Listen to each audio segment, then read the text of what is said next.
Welcome, everybody. This is Edgardo, Balentine. And this is Scott DiGregorio, and welcome to the Real Estate of Tomorrow podcast, where we're going to discuss the rapidly changing landscape of the real estate industry. And the steps that you need to take today in order to survive tomorrow. Look, I'm going to give you the perspective of a 25-year veteran, somebody who has been there and done that. Which is a slime for all fart, okay? Screw you, man.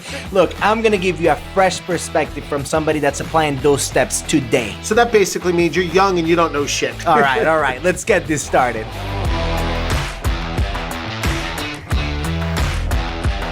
Welcome to the Real Estate of Tomorrow podcast. What's up, man? I feel like the beginning needs to be a little bit more dynamic than that. Put some more energy into that thing. Welcome to the Real Estate of Tomorrow podcast, the podcast where we discuss what's happening today in real estate that's going to affect your tomorrow. How do you like that? Bro, I like that. There you go. Maybe we should keep that. So, dude, fucking exciting about today's topic. Yeah. It's basically something that is absolutely, or at least has the potential to change the real estate industry forever here in America. It's something that we talked about 2 years ago. And I really think that, 2 years later, a lot of the stuff that we said that were very unpopular opinions. We got a lot of shit. A lot of shit. Well, most of what we said came through. The things that haven't come through, they're not wrong yet. They just haven't yet come true. And then what I want to do for our listeners is, look, first, if you don't know what we're talking about when we say the real estate lawsuit, the first thing you need to do is go back to the episode. But let's give a 30, 45 second basically summary of what the hell the lawsuit is. And am I right when I say this? Is this going to completely change the real estate industry? All right, so look, let me break it down real simple. Basically what happened was a class action lawsuit was filed, and it was stated that it is a violation of the antitrust laws of America that if a listing agent takes a commission at 6%, just to make up a number, and offers 3% to the buyer's agent, that every buyer's agent gets paid the same regardless of their quality, how much work they do with the services they provide, whatever. They said that uniformity of compensation violates the antitrust laws. Now, on one end of it, okay, I've spoken to a lot of agents, said that's bullshit. They signed listing agreement. I'm not an attorney. All I know is this. That's the basic premise. And the jury deliberated for 3 hours. So which is quick, crazy quick. So, and by the way, the lawyers that won 30 minutes later filed their next suit. So, again, just to break down a couple things, if somebody's brand new into real estate or just doesn't have no fucking idea how this works. Normally, when you sell a house, you pick one listing agent and you give that agent or their brokerage 6%. Now, that agent is going to go, okay, I'm going to put this house in the MLS, which is where all the houses that are for sale are put in. And the agent says, I'm going to give half of that 6% or whatever it is to the buyer's agent. Right. Now, one thing that I always found fascinating, now that doesn't mean that I necessarily agree with the fact that this should be changed, but I find it's a very logical mind process to go, why, as a seller, am I paying for the commission of a buyer's agent that's basically representing somebody else's best interest, right? Why am I paying for somebody to negotiate against me?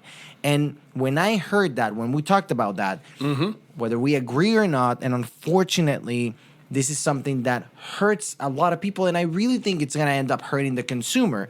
But whether we agree or not, it just makes logical sense to go, why the hell am I doing that? Sure. First off, let's claim the frame here, okay?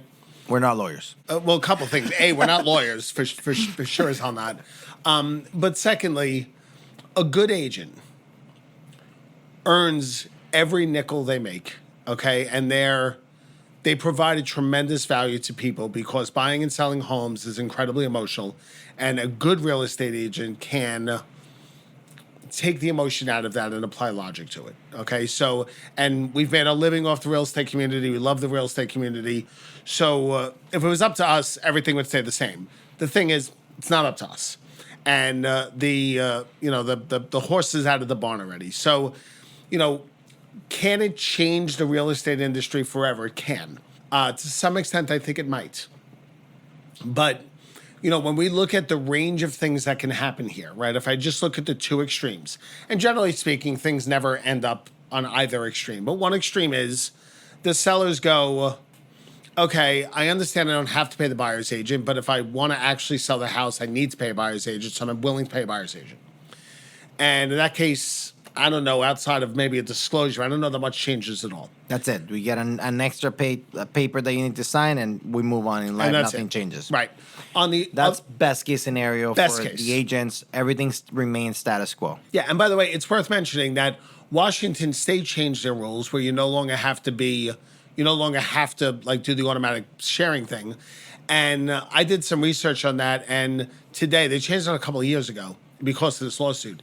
And today, I looked it up this morning. The average commission paid to the two agents combined in Washington State is 5.3%. Same thing. Basically the same crap. Same thing. So one could say, okay, this is a template. This has been done. This has been running for a couple of years, and essentially nothing changed. So that's where we're going to end. Possibility. Other possibility, the most extreme possibility, the other side of it is it decimates the number of agents that are out there. Well, the other showcase, I think, would be other countries, right? There's other countries like America. We discussed that last podcast, like Canada, England, things like that, where just the combined commission is much lower. It's like 3%. Yeah. And there's no real centralized way to look for property. So let's say, if you want to look for property, you go to company A, and then you look at the listings within company A.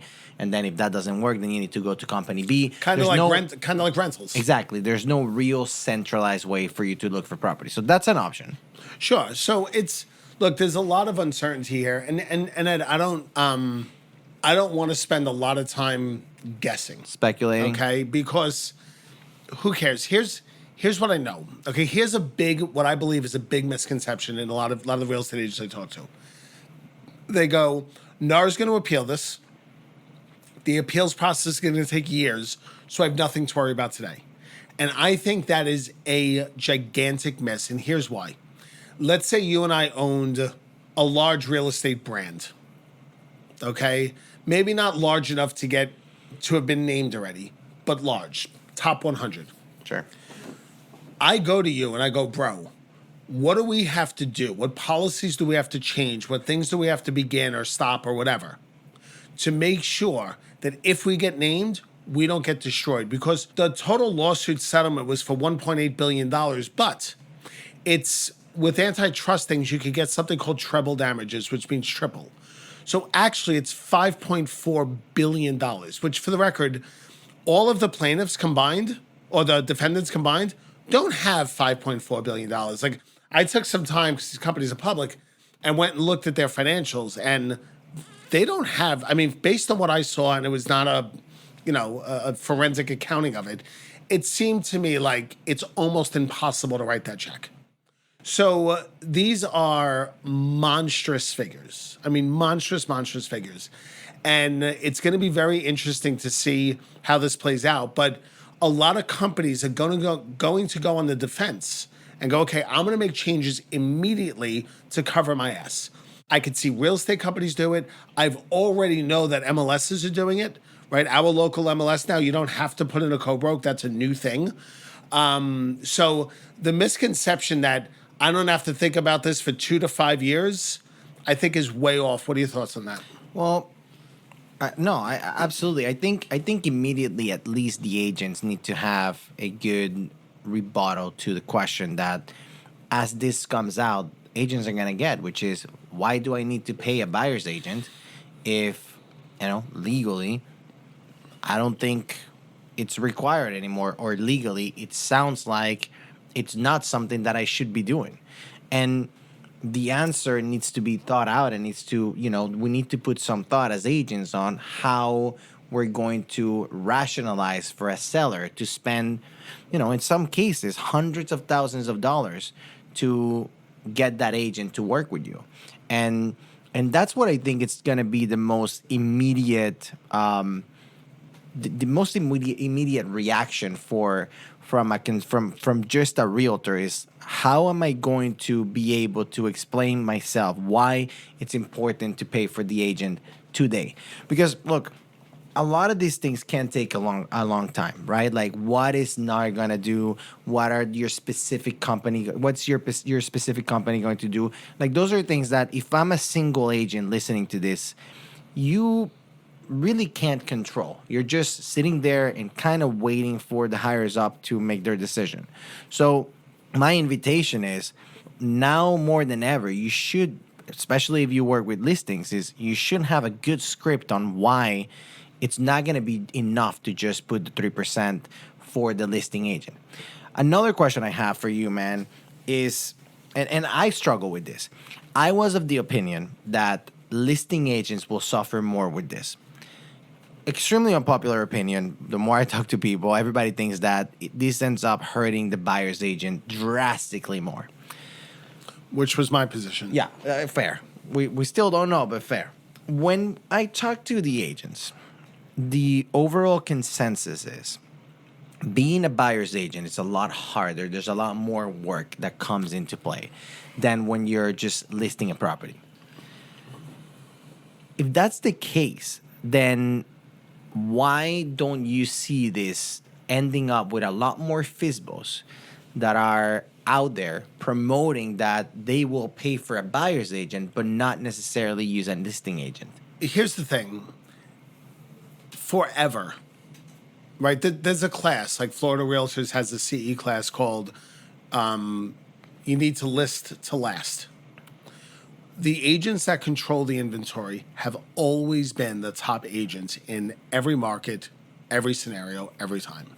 Because of what you said, you can't effectively carry, like, hey, I'm working with 10 buyers, Right. 20 buyers. It's impossible. Right. I mean, with the team you can, but you can't. You can carry 10 listings. You can carry 20 listings. So my answer to that comes from not so much the division of workload. My answer to that comes from who's always controlled the market, and it's always been listing agents. Okay. Go ahead. And another thing is this, and I want to talk about the whole MLS thing. Without a listing agent, the home doesn't make it into the MLS. It's a secret home. Like, the house is, it's like a FISBO to some extent. I mean, Zillow helps with it that. would be, right. But, so I that's just, I don't know. To me, that's just logical. If you ask me to, like, really give a detailed analysis as to why, I don't know that I could, if I'm going to be completely frank. But that's what I think with it. And let me bring something up that is worthy of bringing up. I've lived through this. Okay? You haven't. Scott's lived in the future. But when the financial crisis hit, I was staring down the barrel of a gun, as I'm sure many agents are today, or feel like they are today. And in my case, it was even worse because the global economy had collapsed, and specifically loan officers were decided that you guys are the victims. And we knew that this Dodd-Frank thing was coming out. The primary purpose of it was loan officer compensation reform. And I went from getting a split of whatever I could sell somebody, okay? Kind of similar to real estate agents. I understand it's customary to be whatever, 5-6%. But realistically, if you wanted to sell 7 or 3, you could. Right. And then you get, and then you work for a company, and the company has an 80-20 split or whatever the hell it is, you get 80% of the money. And then all of a sudden, I went from that environment, my whole career, to the government saying, you will get paid whatever, 1.5% of the loan amount, end of discussion. Doesn't care how hard. I mean, bro, how much harder do we work on some loans than others? Yeah, doesn't matter. Infinitely harder. Does not matter. We get paid the same. But here's a beacon of hope for everybody. When the day Dodd-Frank hit, a bunch of us cried. But at that moment, the general public viewed loan officers as the gum they stepped on a summer day that stuck to the bottom of their shoe. We were slimy. We were sleazy. We were not respected. There were way too many of us.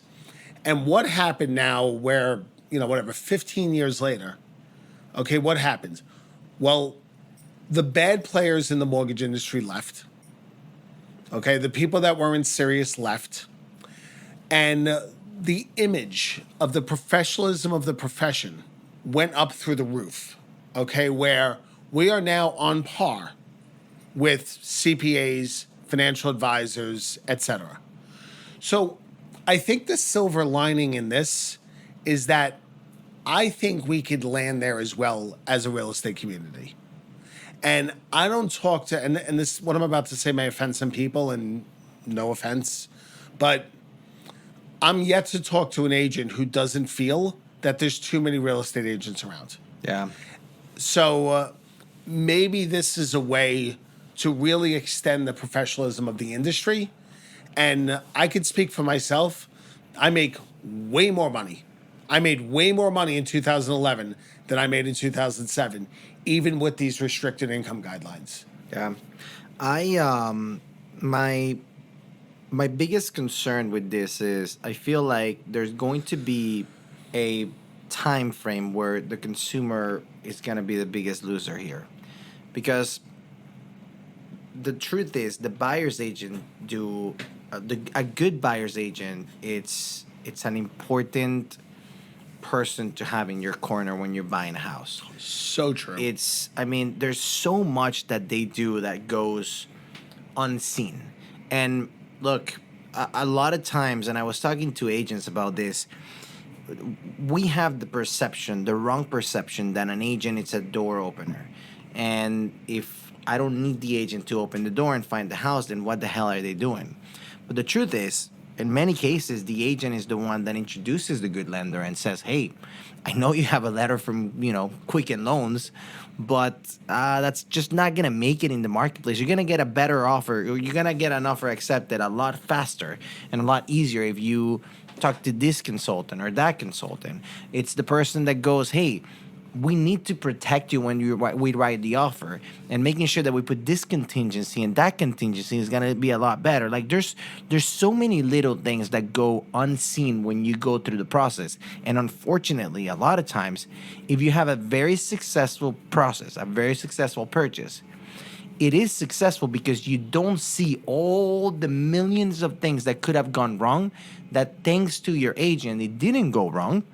But because they didn't go wrong, you don't really appreciate those things. Look, I was at a relative's house, okay, and the relative mentioned possibly wanting to sell their home. And my wife says, who's an agent, a good agent, said, you probably want to take care of the deferred maintenance before you do that. And my relative was offended, like angry. And he's like, there is no deferred maintenance. What are you talking about? And she said, let's take a walk around. And she starts walking around, and she says, you see the little crack up there? Well, that might be signs of a roof leak. So that needs to be checked. And you see that little thing over here and that little thing over there. And bro, she rattled off 30 things. Here's my point. A buyer walking through the house would not have noticed those things. Right. And a trained that. Now, here's where I think it gets into trouble. There are more than 0 agents out there that just have the skill sets to open the door. Right. Like I feel like, look, I don't know if we talked about the last time, but years ago, NAR commissioned a company to do an analysis of the threats facing NAR, local association, real estate companies, and real estate agents. And it was called the Danger Report. I think you could still go to dangerreport.org and pull it up. I'm not 100% sure, but I believe so. But what it said, the number one threat facing agents was the high number of untrained, unethical, unprofessional agents threatens the credibility of the industry as a whole. And I think that's the case. I think I think the public, I just think the numbers are off, right? Like you and I work with a lot of top agents, and the value that somebody like my wife brings to the table is off the charts. But I think it's disproportionate with it. And look, I want to make sure that we take some time today to talk about the tactical steps, right? We're always talking about tactical steps. What are the tactical steps agents could take to address this. Right. I'm an agent right now. I'm listening to this. I go, oh, shit, I need to take this serious. Thanks a lot, Scott and Ed, for scaring me. What the hell do I do Yeah. now? So look, again, I have historical perspective because I've lived through it. The agents that have that, the agents and companies that have their heads in the sand will get run over bad. You cannot say, everything will be fine. I'm just going to keep doing business the way I always have, and everything's going to work out. I know of an agent that walked into a listing on a $4 million house, and the guy said, I'll only list it to you if we don't pay the buyer's agent a nickel. So that was last week. Like, this is a thing. Now, it'll become less of a thing when the news stops covering it and they move on to the next crap that they're going to sensationalize. But so the worst thing an agent can do is that. I think, we were at a training today and an agent talked about their buyer process. And, going back to the door opening thing, a buyer calls an agent and says, I'm outside 123 Main Street. I want to see the house. Can you meet me here? And the agent pops up and runs in their car and runs over to Main Street, opens the door. That agent just communicated their value is, I have the key. So we need to be very intentional about not only what are we doing, but what is the perception of what we're doing. And one thing that should be done is what you said. We need a lot of thought given to scripts, right? Let's sit down. What are the 3, 5, 30 questions, whatever it is, that I might get asked? And what is a thoughtful answer? Probably not a bad idea to consult your broker, right? Maybe not a bad idea to consult any legal hotlines you might have available to you. But either way, we need answers, okay? The second thing I think we have to do is we need to be able to very clearly articulate what our value proposition is. Another thing I think it's important is to capitalize on what seems to be a bad thing. And again, consult with the powers that be, make sure that way you can say it's correct. But I'm sorry, my marketing mind goes on and thinks, well, if there might be a position where right now sellers are not going to be paying their buyer's commission, meaning the buyer is going to have to fend for themselves, or even worse, come up with their own money to pay for the agents, I would be calling every single buyer I have right now and telling them, hey, I don't know what's going on, or I don't know exactly what's going to be happening, but this is what's happening right now. There's a lawsuit. Because of the lawsuit, it looks like it might be very, very difficult for you to have representation on your own, meaning you're only going to have representation for the actual seller. Unless you write a check. Unless you write a big check. I highly encourage you for you to go ahead and let's start looking for houses right now before this comes into play, because we don't know how this is going to end. Dude, that's so smart. And I'm sorry, but right now, we just... Look, there's something with real estate that always hits me, which is we all want to buy another house. And every time I sit with a client as a lender, and every time a client sits with an agent, what they're sitting with you already. They're giving you the time. They tell you that they want to buy a house. They're just asking you, please give me a good enough reason for me to buy it, because I want to, my wife wants to. The more I think about this, the more I hate the current house I'm in or the current situation I'm in. Please give me a reasonable reason for me to go, I'm not an idiot for buying right now. And for you to say, if you buy today, you're probably going to be saving 3% on the purchase. It's a pretty good reason for me to buy right now, or at the very least, I would appreciate to get the heads up right now. So from a marketing perspective, I will be just screaming that. Yeah, bro, I think that is so smart, right? Like, look, you and I are doing it now, right? Like, interest rates are high. Interest rates suck. We're leveraging the crap out of buy downs, which we got to do an episode on that. So we're using this as opportunities, right? We have opportunities for MSAs. We have opportunities to increase market share. We have opportunities for recruiting. Every tumultuous time, like, and my brain always goes there. Everybody's, bitching and complaining about the market we're in. I just lean back on good old Uncle Warren, right? Warren Buffett says, be fearful in times when others are greedy, and greedy during times when others are fearful. Right now, others are fearful, and I'm trying to be as greedy as I can.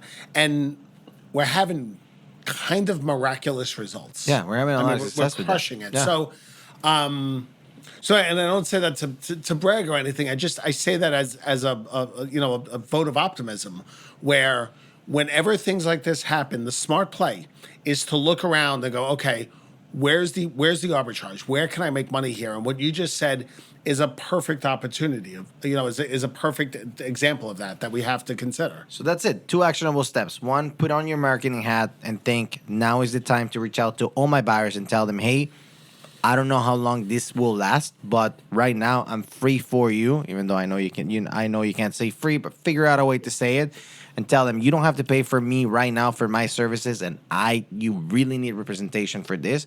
And then number 2, be extremely clear on what your value proposition is to a buyer. And I'm sorry, we're in sales. We're handling hundreds of thousands of dollars. Some of you are handling millions of dollars for people. We need to be extremely clear about that. And I invite you to practice your script, record yourself, talk to people in your office. It's crazy to me how many times how many years we've been in this business and we don't look at our own tape on the shit that we say. Barry Habib, which shout out to Barry Habib, said it one time, the first mastermind we went in together. He said, sometimes I record myself on the phone, and the shit I say, it's, oh my God, I can't believe I say that something so stupid. And dude, you and I do it, right? We do like it. You hear me present sometimes and you go, bro, what the hell? And I hear you talk sometimes and I go, bro, stop saying that. And it's so important. It's so important to do. Yeah, and look, I had a speaking engagement, one of them a month or so ago, and this type of topic came up.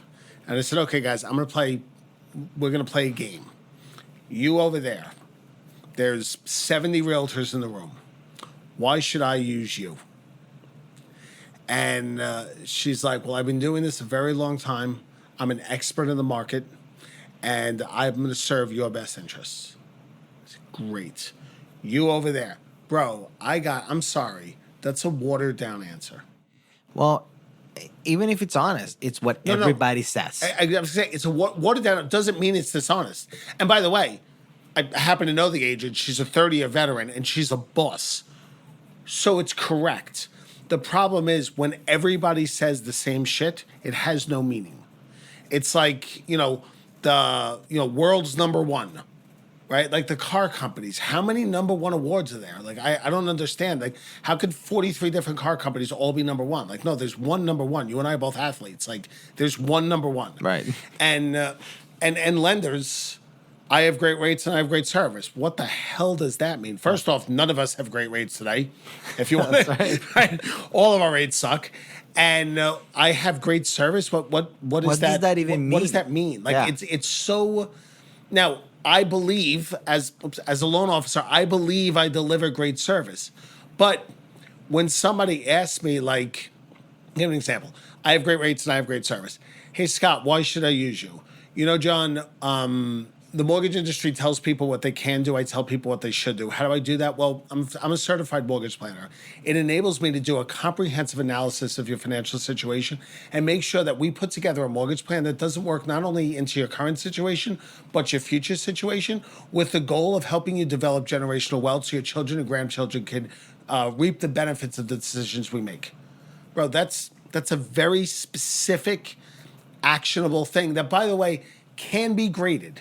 Right? I could do that consultation with the client and they could sit back and go, he did or didn't deliver on that. Right. I have great service. You can't score that. So, another takeaway is the things that you're delivering, are they scoreable? Right. Right? Can somebody sit back, look at that and go, yes, he did. Yes, she did. No, they didn't. And I think that's such a critical thing. But my favorite business book of all the time is The E-Myth Revisited, and Michael Gerber, shout out. And Michael Gerber talks about the difference between working in your business, which we all do, and working on your business, which not enough of us do. And this is the working on your business stuff that we have to do right now, where we're starting to think of, to your point earlier, Let's think of scripts. Let's role play. Let's record ourselves. You know, scripts get a bad rap. Scripts suck if you take hours. All a script is, in my opinion, is a pre-planned way of answering a question I'm frequently answered or asked. And if I come up with my script myself, it's my words, it's my personality, it's my everything, and they land fine. The truth is this, we all have scripts, right? Hey, hon, how was your day? Great, how was yours? Like, it's a script. Shit is script. It's a shitty script, but it's a script. So, you know, those are just a couple of other kind of things I think that we need to think through in this environment. That's it, guys. That's what we got. Listen, if you haven't heard of the lawsuit, make sure that you tune in. You look at the episode. We're gonna put the link of that episode in the description. Make sure that you listen to that because we break down exactly what's happening. And talk to your broker. Ask them what their plan is. If you can talk to legal advice, that's great. But then put your marketing hat and put your salesman hat or saleswoman hat and try to capitalize on this opportunity. The other thing too is, look, the main consensus here is that this is going to affect buyers agents more than listing agents. So start thinking of ways to hit up all the listings and to get more listings and not just focus on buyers. Which is going to be the focal point of our next episode, right? Nobody thinks of how a lender might be able to help somebody secure a listing, but we have some absolute gold there. This is the time to work on your business. Here's what I promise everybody. There will be a section of the realtor community that will thrive from this situation. And you need to make sure that you're one of those people and not one of the, like, quote unquote victims of it. And it's completely within your control to make sure that that happens. You need to get educated, get informed, step up your game, and walk out of this as the best version of the real estate professional you've ever been. And that's where the win is. Guys, this episode is not about what you need to do today to thrive tomorrow. This is about you need to do today to be able to survive tomorrow. I like that. We're going to run with that.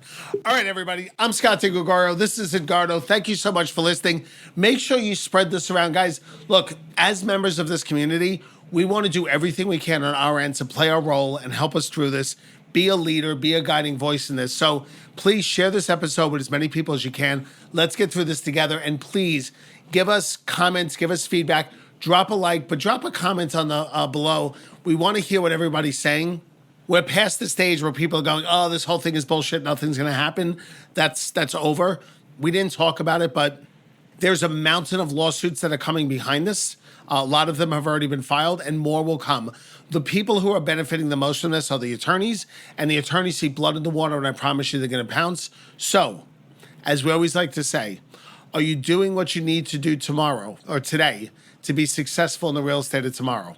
Last thing I want to throw out there. If you're a broker, if you're a team lead listening to this and you have strong opinions, whether you agree with us or disagree with us, we would love to have you on their podcast. Tell us what you're doing today. Tell us what you're telling your team. Tell us how you're positioning yourself today in order to kick ass even with this lawsuit. This is an open invitation. Let's do it. All right, everybody. Thanks for listening. Thanks for sharing. Talk to you soon. See you next episode. Well, thank you guys for listening. And now it's your turn to implement everything you learned today. Look, you have a question, you have a topic for a future episode? Share with us. Yeah, tell us what you're doing. What are you doing today so you could be successful tomorrow? Send us an email at success@realestateoftomorrow.com. And don't forget to leave us a review, an honest review. Screw an honest review. Leave us a 5-star review. And for every 5-star review we get, we're going to send you a badass Real Estate Mean t-shirt. Those shirts are hilarious. See ya.